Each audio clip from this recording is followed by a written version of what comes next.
Have more on that unfolding story. You've become Sean so Hannity. Timely. It's amazing. And Hannity. I'm good. I got a clock. And Hannity's pissed off tonight, and I'm going to explain. Tucker, great show as always. Thank you. All right, welcome to Hannity. Just breaking big news out of the Mueller witch hunt. The special counsel just released its report on Lieutenant General Michael Flynn. You know, the guy that served his country 33 years, 5 years in combat. Now, Mueller is recommending, after all of this time, no prison time for General Flynn. But the damage has been done. Flynn is, quote, a convicted felon, a victimless process crime based on evidence that is suspect. The FBI didn't think he lied. Now, you can't get him on an actual crime, so the old perjury trap always becomes the fallback in the Mueller camp of Democratic donors. This is how America's going to treat a military hero. This is a sad and pathetic moment for not only the special counsel, but for the country. We'll check in with Catherine Herridge. She has been reviewing as we have the full report. We will also react to this travesty of justice. And also tonight, we continue to monitor the dangerous situation at our southern border. Now, while the left actively is promoting illegal immigration with promises of open borders, sanctuary cities, and potential citizenship, on this program, we have always told you the cold, hard truth. And as we speak, there are thousands of migrants stuck south of the border in Tijuana, Mexico, camping out, squalid conditions, and now a daily stream of migrants are sneaking into the United States, and another border rush has happened. Now, coming up, we're going to do something you'll never see on any other network. We're going to break down the serious and deadly risks. The numbers are staggering as it relates to illegal immigration.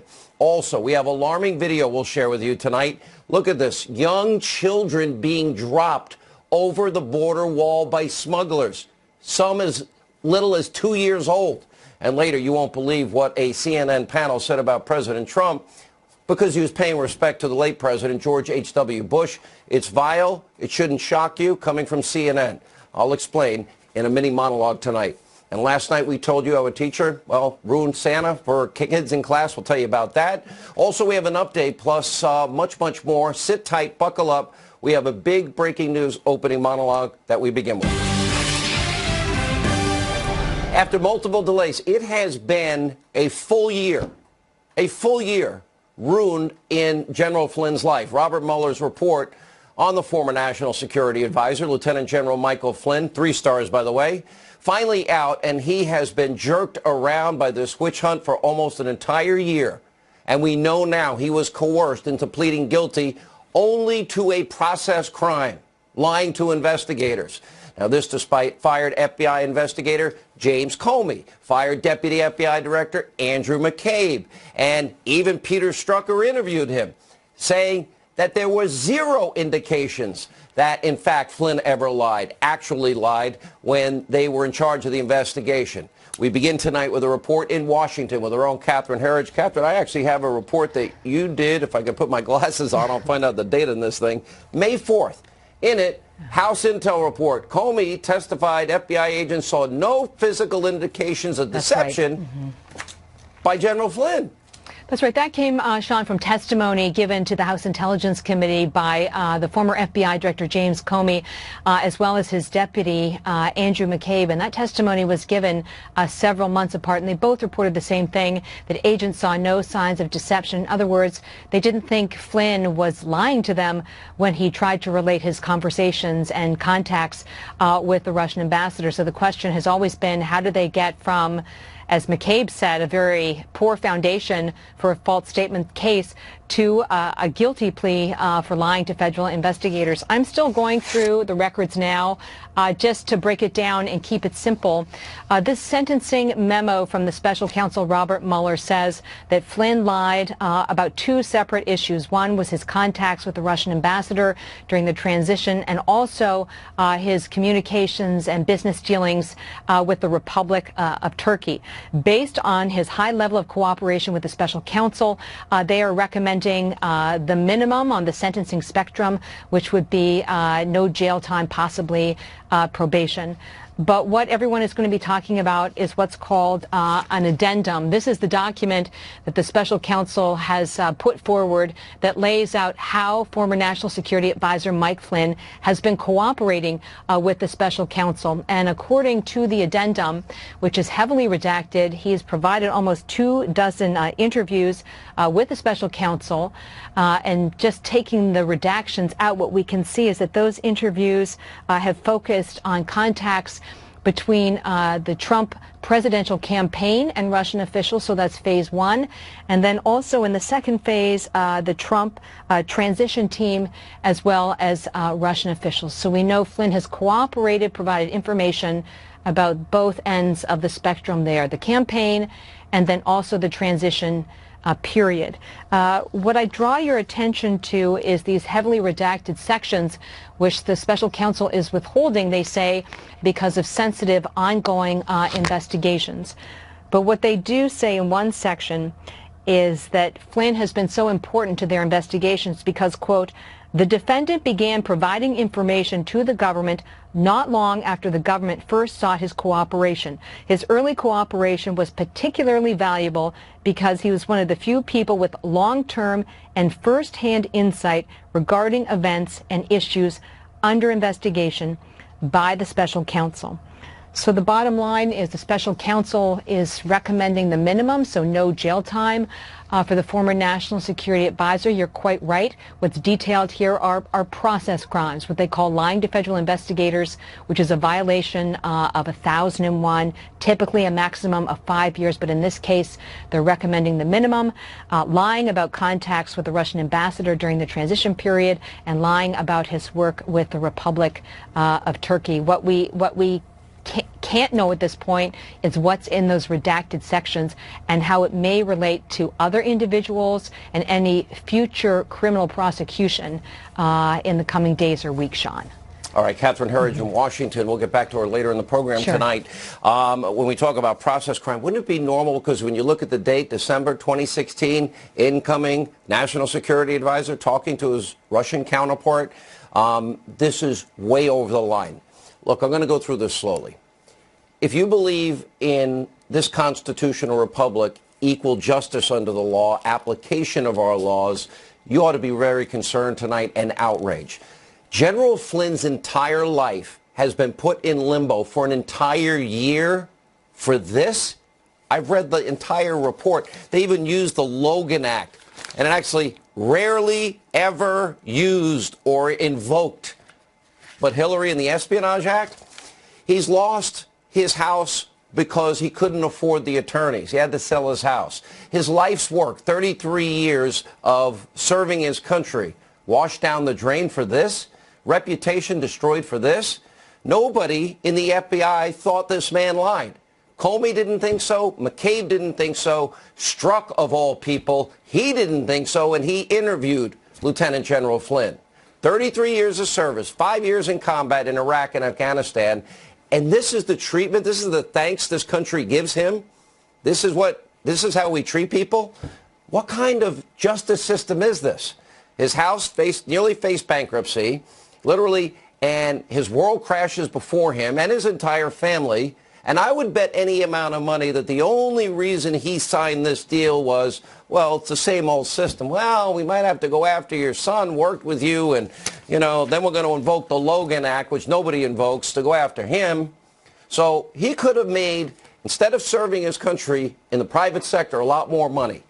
But now he has to sell his house, literally fall on the sword for his family.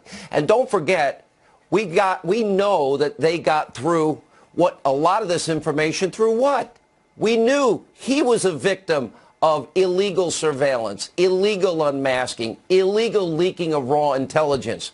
What about the people involved in those crimes? His rights were violated at every level. Now, this is a disgrace, and this is what we've been telling you, is a glaring example of a two-tier justice system in America. In Mueller's sentencing memo, it says, quote, senior government leaders should be held to the highest standards. Can we start with Hillary Clinton?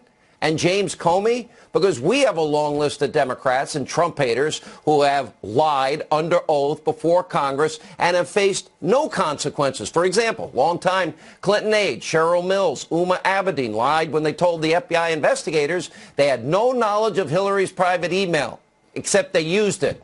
Either DOJ official Bruce Orr, Fusion GPS founder Glenn Simpson. They, of course, one of them was lying due to their contradictory testimony. Nobody was held hostage like this for a year. Dirty Dossier author Christopher Steele, his entire dossier has been debunked. He lied to the FBI, was fired for lying to the FBI, but he was still working with the Justice Department and Bruce Orr to get to Special Counsel Mueller. James Clapper lied under oath about the National Surveillance Program. So too did John Brennan, also likely lying under oath about leaking. And don't forget, James Comey himself lied under oath when he said the report about the Clinton investigation had not been written before she was interviewed. Lie. That was being written in May of 2016. They interviewed her in July of 2016. Comey's second in command at the FBI, Andrew McCabe, fired because of his pathetic pattern of lying. Is he going to end up with something like this in his life? Where are the federal cases against any of these people? And that's the short list. A charge is going to be brought to all of those people. When are the screws going to be turned so they sing or compose? Don't hold your breath. And according to Michael Goodwin, President Trump, he is now preparing, and he should be preparing, for an all-out political war for good reason. Robert Mueller and his team of partisan Democrats, even Clinton attorneys, and a pit bull that lost 9-0 in the Supreme Court, cost tens of thousands of people their job, Andrew Weissman, and put 4 innocent people once in jail, overturned by the Fifth Circuit.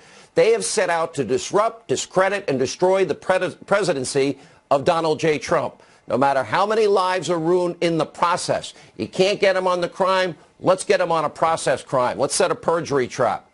Now, we have a lot more all throughout the hour. We'll check in with Congressman Mark Meadows and Congressman Jim Jordan and Matt Gaetz. Also, let this monologue be a warning to anyone thinking about traveling through Mexico tonight in order to cross the southern border illegally. A Hannity investigation. It is not easy, it is not safe, and you are literally risking your life. If we had a wall up and people knew they could never get in, lives would be saved. Look at this from the AP. In the past 4 years, approximately 4,000 migrants have gone missing. 4,000 during their trek through Mexico. And the AP is also reporting that the true number is likely, quote, their words, much higher. And, quote, bodies may be lost in the desert and families may not report missing loved ones who were migrating illegally. And cartels have a long, scary history of kidnapping, enslaving, murdering undocumented migrants traveling to the U.S. 2010, a mass grave containing 72 dead migrants was discovered. They were all murdered by a dangerous gang cartel called the Zetas cartel. And just this year, 100 migrants from the caravan, including children, have been kidnapped. That same cartel is purportedly responsible for those who successfully do cross the border illegally. The risks continue even within the United States as they trek through rural areas of Texas, north of the border. Hundreds of bodies have been found, many dying of dehydration after getting lost in the desert. In one Texas county alone, over 550 bodies have been recovered since 2009.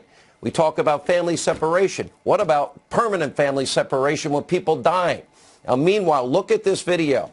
Fencing along the southern border poses a serious risk for illegal immigrants unless we build a sufficient wall. This shocking video from Arizona shows a suspected smuggler, look at this, tossing children over an 18-foot border wall. Others below attempting to catch the kids. Look at this on the other side. Take a look at that video. One as young as 2 years old. In Tijuana, where the majority of the 10,000 plus members of the migrant caravan are indefinitely stuck in limbo, the conditions there are horrific. They face squalid campsites, insufficient facilities, rampant disease. A third of the migrants are now being treated for health-related issues. Tijuana's health department is reporting 3 confirmed cases of tuberculosis, 4 cases of HIV and AIDS, 4 cases of chickenpox, and a hepatitis outbreak. And yesterday, dozens of migrants attempted to sneak across the border near Tijuana, scaling a 10-foot metal fence. That's the one probably Chuck Schumer wants. Others were able to squeeze through gaps in the fencing near the coast. Most were apprehended. I have no doubt the majority of migrants headed to the U.S. are merely in search of a better life and more opportunity. That's why if a wall is properly built, it will secure people on both sides. And the door can be built, and we can reform our immigration system. But be warned, while immigrating into the U.S. is illegal, and not easy, coming across illegally can take your life through the southern border. Very harsh, risky, deadly. And, of course, we often reported the serious consequences illegal immigration poses to those already living in the U.S. We have a briefing I witnessed from Texas Governor Rick Perry. 642,000 crimes committed at the hands of illegal immigrants in a 7-year period in Texas alone. And keep in mind, every single illegal immigrant who crosses our border costs you, the taxpayers, around $70 grand. And last year's total tax bill was a whopping $135 billion. A massive border wall would cost just a fraction of that. And not only would Americans literally will we be given important opportunities here to control our borders, but it would be a deterrent for people that would take that treacherous journey through Mexico. Simple solution to a complex, costly, dangerous problem. It's time for the border wall to be fully funded, and right now. We're going to have more on that later in the show, but we first get back to our top story as we are joined by North Carolina Congressman Mark Meadows, Ohio Congressman Jim Jordan, both leaders of the Freedom Caucus. All right, Jim, I'll start with you tonight. Sure. And so this is what we get. Yep. A man's life ruined. All of these other people have committed crimes that we know of. The information obtained on General Flynn was obtained illegally. Yep. Okay. They put his family through hell. He has to sell his house. They threaten his family, or he falls on the sword and signs something he knows is not true, so they don't go after his family. Is that justice in America? No, it's not. And your monologue was right on target, Sean. Remember, James Comey, director of the FBI, fired. Deputy Director McCabe lied 3 times under oath, fired. Chief counsel at the FBI, Jim Baker, demoted, then left. FBI counsel Lisa Page, demoted, then left. And Deputy Head of Counterintelligence Peter Strzok, demoted, then fired. But even those 5 people thought Mike Flynn didn't lie when he was interviewed by the FBI.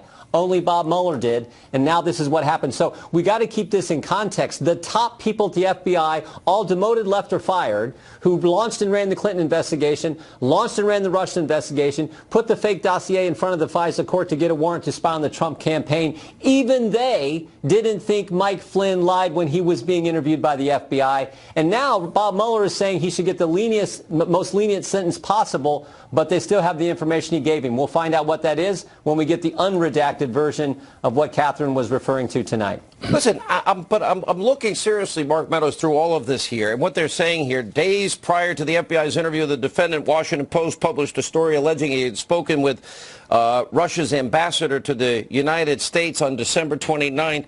Wouldn't it be a normal process for an incoming director such as General Flynn to have conversations with his soon-to-be counterparts about important issues, even a change of policy that might be coming, or different points of view that they may have, considering we have diametrically opposed views between Obama and President Trump? Well, it would be a natural occurrence, and I can tell you there are Democrats and Republicans on the Hill that probably have had a lot more conversations with the Russian ambassador than Mike Flynn ever thought about having. And yet here we are tonight looking at a 3-star general being held guilty for missing a date and perhaps not recalling something. But here's the other thing that we've got to remember, Sean, is this. I've looked at this report, and yes, everybody's going to focus on what has been redacted. But let's look at what's not in there. There is no suggestion that Michael Flynn had anything to do with collusion. He was with the transition team. He was part of the campaign, and yet there's no mention of collusion. I think it's good news for President Trump tonight that this is what it's come down to. Even though they said he substantially cooperated, I think he substantially cooperated to say that there was no collusion, and we can look at it with that in mind. Well, let me look, Jim Jordan, I'll read to you. The Post queried whether the defendant's actions violated the Logan Act. The Logan Act is 18 U.S.C. 953.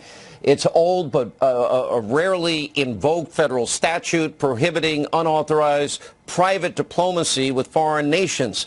It is, I think, maybe, 5 or 6 times it's been used. In most instances, the people get off innocent. So this is what they're suggesting in this, and that he was speaking, as part of the president's incoming team, transition team, that they had spoken to the defendant, that he denied speaking to the Russian ambassador about sanctions, which the president had already said publicly, if I'm not mistaken, that in fact, there's no, that's probably going to be what our policy is. That's it? This is what this is about? No, I know. And when you look at the larger framework, of course, first of all, he's the national security advisor. Of course he's going to be talking to foreign dignitaries. That's going to be, and he's going to be doing that in the transition. And you're exactly right what the president had said earlier. But I keep trying to bring this back into a context.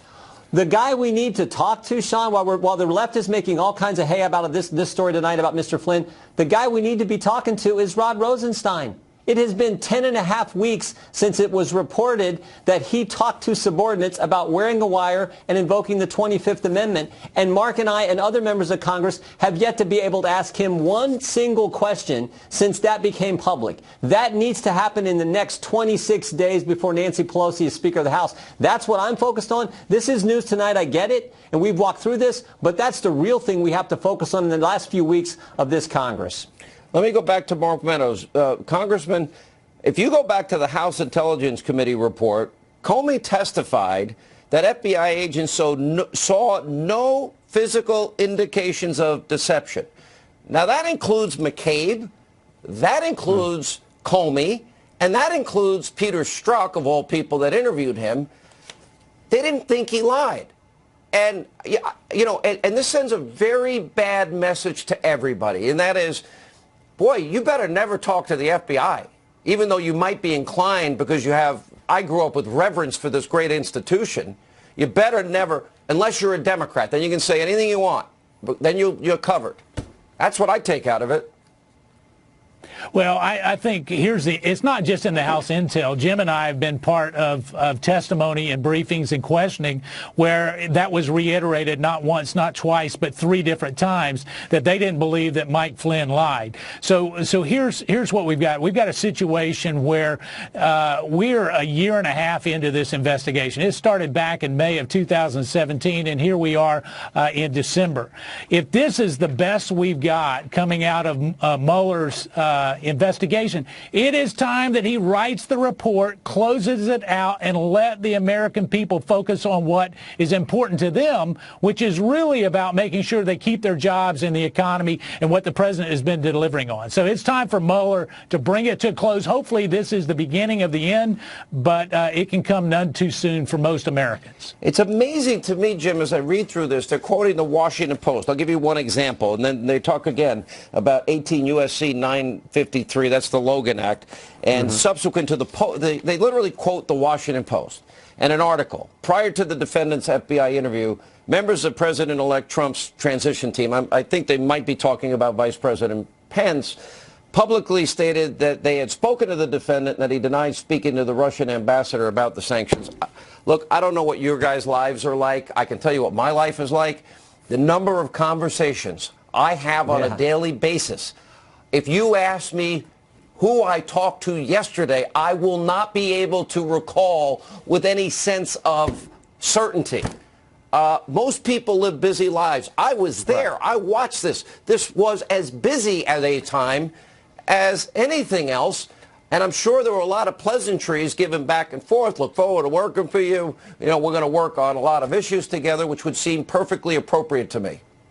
Yeah, look, and if they thought he said something that wasn't accurate, why not circle back with him? After all, he served our country, was a 3-star general. Why not circle back with him? And as we've pointed out several times, the FBI, these key people, the same FBI who I think took something to the FISA court that they didn't check out themselves, those same people said, we didn't think he was misleading us at all. But if there was some kind of question, circle back to the general and find out, instead of using it to get the information that looks like Mr. Mueller was trying to get. You know, one of the other things they talk about... Sean, Sean, one other thing, one other thing that we've got to realize, Jim and I have been in these interviews and testimony.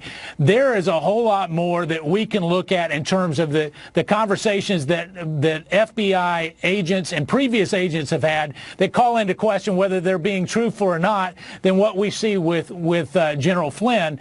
And this Logan Act, it's a relic of a bygone era. It was meant to designed to say, we want to make sure you're speaking on behalf of a legitimate government. It's time that we look at this in a very different light.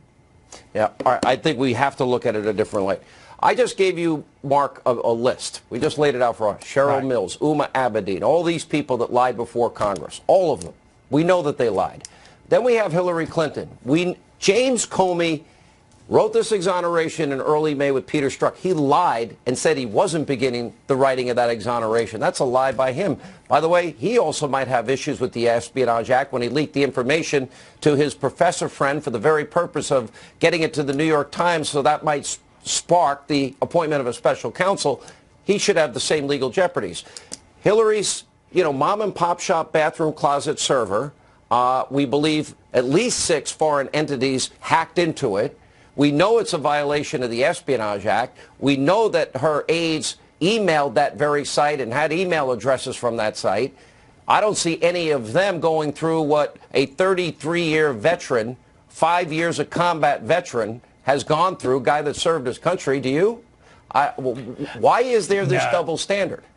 Well, there is a double standard, and it means that if you're associated with the Trump team, the Trump campaign, and the Trump administration, you come under greater scrutiny than a lot of other people that have been here and playing the game here in Washington, D.C. That must come to an end. Yep. It will come to an end. Guys like Jim and I are willing to hold them accountable, but enough with the talk. Let's get Rod Rosenstein in here and make sure that he testifies and actually tells the American people what he said or didn't say. I have a tape we played it the other night, Jim Jordan, of James Comey literally saying, well, I lie, I've lied and McCabe lied, but you can still lie and be a good person. The exact words of James Comey. Sean, James Comey was saying he didn't want to come testify in a closed-door session with Congress because of leaks. This is the guy who leaked the information to the New York Times to create the momentum for the special counsel. So, come on. Mark is exactly right. You're exactly right. There's 2 standards. One for us regular folk, a different set if you're part of the political establishment. That's what drives Americans crazy.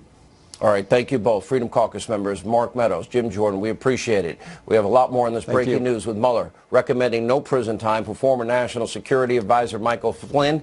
We bring in Florida Republican Congressman Matt Gaetz, former Clinton pollster Mark Penn. Mark, you have been extraordinarily critical of the process crimes that are involved here. We have in the last week talked to Jerome Corsi. He was offered a plea deal, 72 years old. If he doesn't take it because he says, I can't lie under oath before God, which, by the way, God bless him for having a heart to tell the truth. But it would have made his life easier if he did. And in an interview with me here and on my radio show for an hour, he literally said they were telling him what they wanted him to say. And if he just said it, he wouldn't get probation. He wouldn't go to jail. His life would be great. Now he risks dying in jail. We have all of these process crimes, but no underlying crimes. Well, I think that's exactly right. I think what I observe is that the independent counsel's office, instead of getting people to sing, is getting people to plead guilty to things so that they can build a circumstantial case against the president in a report, completely misusing the judicial process. Now, look, 19 interviews would someone suggest that maybe you didn't like what he had to say in the first 10. That is an incredible number of interviews to get somebody to wind up. And let's all relax here. If, in fact, General Flynn was colluding with the Russians, he wouldn't be getting no prison time. That means on its face he was not colluding with the Russians. And if he had things to say about a transition team doing a transition, I'm sure they had communications with Taiwan, with China, with South Korea. Here? I mean, this is what transition teams do. The Clinton, during the whole Clinton impeachment issue, and you were working for the Clintons for years as their pollster, you remember there was never any proportionality. So here we have a guy that served his country 33 years, 5 years of combat, and he's the incoming, serving his country national security advisor, and he's meeting with his future counterpart, literally 3 weeks away. And they're having discussions and getting to know each other. And maybe he didn't remember everything. Maybe he didn't want to remember. I don't know. But it's so insignificant to me. Look, you know, I know that they're recommending no charges here, and they're trying to hold out, well, he helped us here, here, and here, and it's the big mystery of the media. If they had evidence of collusion, wouldn't we know by now? Well, as I said, you'd know it in the sentencing because it's not what he's being sentenced for. They wanted to get him to something so that when President Trump said, hey, maybe you should consider, you know, the Flynn case and the situation in totality, that in fact they would find something here that Flynn did so they could make it look like the president was obstructing justice, when in reality here the use of the Logan Act was outrageous. The fact that FBI agents went to question him in the first place was really part of what seems to me come on, prohibiting unauthorized private diplomacy for a guy that's going to be in power in 20 days. Right, and look, and Senator Kerry went recently to visit the Foreign Affairs Ministries of Iran themselves in person. So obviously somebody coming in transition, it would be totally inappropriate to do this. But remember, the Obama people did not like General Flynn. They did not want him back in government. Let me go to Matt Gaetz. We just got this in. Rudy Giuliani, the president's attorney, has come out with a statement, and he likened the offense in the Flynn guilty plea to spitting on the sidewalk with major repercussions for many, and he said that there was nothing in the sentencing memo at all to suggest collusion, denounced the Mueller team as overzealous, media-inspired prosecutors, and that, quote, they are sick puppies. Your reaction? Well, I think that Mayor Giuliani had pretty stiff penalties for spitting on the sidewalk in New York during his time there. But the great irony, Sean, is that Robert Mueller has achieved the same outcome that Donald Trump was at. I mean, Robert Mueller has essentially said to the court, lay off of Mike Flynn, he's a good guy. If Trump said the same thing to Comey, they apparently want to throw him in jail for it, and it shows the double standard. Look, we would not even be talking about Michael Flynn right now if it were not for the initial interviews he did with, wait for it, Peter Strzok, the very same Peter Strzok who had the insurance policy against the Trump presidency, the same Peter Strzok who said, no, we'll stop him. And most importantly, the same Peter Strzok who, when talking to his girlfriend 10 months into this investigation, after Michael Flynn's story had already been told, was saying, there's no there there. There's no evidence of collusion with Michael Flynn or President Trump or anyone else. This whole thing is a joke. Michael Flynn won't be facing any prison time, but he would have faced no legal jeopardy at all if he just wouldn't have pled guilty, because they would have never gotten a conviction with Peter Strzok as their star witness. Okay, let's go through where we are here with the sentencing issues. And Mark, you actually had a really good column on this. And all right, so Michael Flynn, we got process crime, lying to the FBI, but the FBI we know didn't think he lied. And they did surveil him illegally, unmask him illegally, and leak raw intelligence illegally. But let's forget that part. You know, we got it illegally. All right, so he's got a process crime. Michael Cohen, taxi cab medallions and taxes. That's where we got, oh, and he lied to Congress. Okay, I listed all these Democrats that lied to Congress. They don't get anything. George Papadopoulos, again, 2 weeks lying to Congress. Then we go to Paul Manafort. Okay, Paul Manafort, loan applications and tax issues. Then Jerome Corsi. You know, they want him to sign on to lying to the FBI. Roger Stone, who knows what they're going to do with him. And I'm thinking, well, are we going to apply this to the Podestas? Did they always, for the FARA Act, did they always, are we going to look into if they did it the right way? And they did all that? I don't know that they have or haven't, or anybody else that might have violated this. Why are we here 2 years later, where we're going back to 2007, and we're going back to 3 weeks before you're about to take the position and you're meeting your counterparts? Why are we here? Look, we are here because an effort was begun to have an insurance policy against Donald Trump winning the presidency. And, you know, I spent a year fighting the independent counsel for President Clinton. I thought that was wrong. I thought this has been wrong from the beginning. The kind of pleas here where the crimes are created by the independent counsel. Conveniently, he gets them to plead in areas of lying where he wants them to plead after finding unrelated offenses. This is Star Chamber tactics. I've said that for a long time. You're seeing it come I think, into the fore. And with Flynn, It's scary. I think with Papadopoulos getting 2 weeks, from a PR point of view, he had to come forward with no jail for Flynn, or he would have looked even worse. And this Mueller effort is a PR effort as much as it is a real effort. Here's what we know. We know that Hillary had a private server illegally, and we know she had top secret, classified, and special access programming information, Congressman, on that server. Then we know that an exoneration was written in May of 2016 before they interviewed her or 16 other people associated with those issues. And 3 days after the interview, they basically laid out that she violated the law, but they give her a pass. Okay, then they begin this whole witch hunt into the whole Russia thing. By the way, long before this December so-called discussion that Flynn had with his soon-to-be counterpart. Here's what's interesting to me. Then we do have some Russia collusion in the 2016 election. We have Hillary and the DNC's bought and paid for, unverified, uncorroborated dossier that was debunked. We know that it was used to obtain a FISA warrant, 4 separate FISA applications against the Trump campaign associate. We know that they lied to the FISA court. There were grand omissions in the FISA report. The bulk of information was Hillary's bought and paid dossier. They didn't tell the judges it was her document. We know that false information, hookers peeing in beds, was leaked to the American people before the election to influence their vote with Russian lies. And then we know that it was used post-election to bludgeon Donald Trump and get the appointment of Robert Mueller because they had a media leak strategy followed by an insurance policy. And when are these people going to jail? Never mind the intelligence abuses, surveillance abuses, etc. Well, they're not. And the reason they're not going to go to jail is that Jeff Sessions was a low-energy attorney general who never really brought the resources to bear to hold them accountable. It's deeply troubling. It's probably the reason why Jeff Sessions isn't there. The real question, Sean, isn't whether or not there's a double standard. Your fact pattern lays that out. The question is why. I think that the Inspector General gave us the answer when he said that never before, never in the history of the FBI had he seen the same people involved in that Hillary Clinton investigation migrate over and start investigating the other contender in the presidential race, Donald Trump. And then, lo and behold, they end up on the Mueller team. And so I think a big part of the reason why that there is this attack on the president is because you've got people covering up for failing to do their job as it related to Hillary Clinton or actively trying to help Hillary Clinton avoid consequences for her crimes.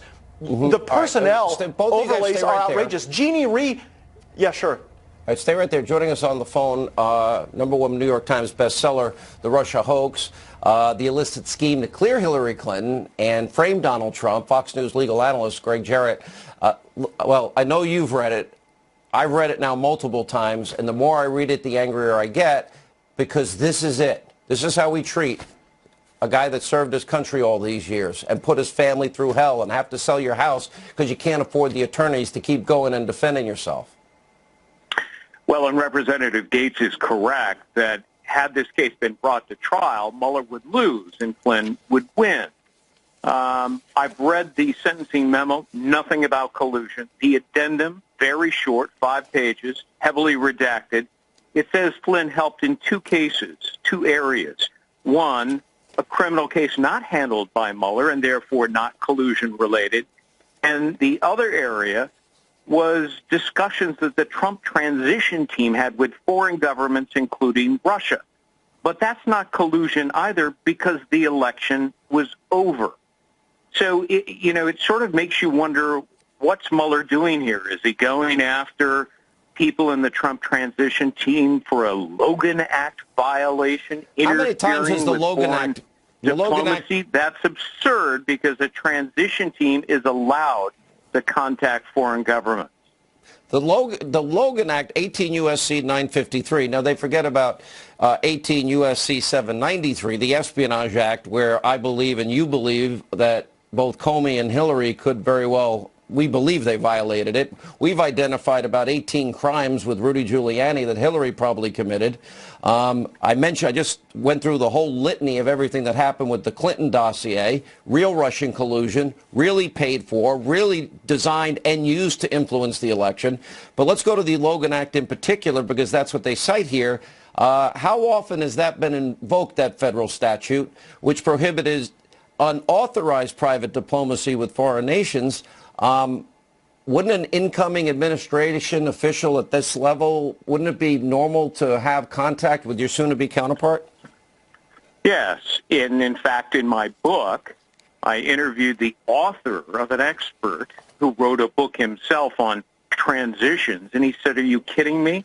It would be malpractice for an incoming administration not to have these conversations with Russian and other governments. That's what they're supposed to do. You have conversations to prepare the incoming administration." And he laughed when I suggested that it could possibly be a Logan Act violation. Nobody has ever been prosecuted successfully under the Logan Act. The night you released your book, when it finally came out, and we had been telling the audience, I watched you write the whole thing. Do you remember the specifics of the conversation we had before we went on the air? Do you recall? You said that the premise would be proven true. No, I did. No, well, if I asked you the details of that conversation, how many details would you? This is one of the biggest days of your life. This book, I told you, would go #1 on the New York Times list, and it did for 6 weeks in a row. But here's the point: you wouldn't be able to recall, would you, what we really talked about off air? Oh no, of course not. So how do they expect? How do they expect people to recall specifics in conversations with people? And what does it say about somebody like myself, whose mother was a prison guard, and my father worked in family court probation, and all my cousins were cops, and 2 guys were deity that made it to the FBI? What does it say that if you want to cooperate with institutions that we grew up revering, and you get it wrong, and it's a political case, this is how you're going to be treated? The only recommendation I could give somebody is don't help. Don't open your mouth. Right. If the FBI or Robert Mueller, God forbid, comes knocking at your door, do not talk to them. Go to the nearest lawyer, and you should not provide documents. You should not provide any information whatsoever, because they will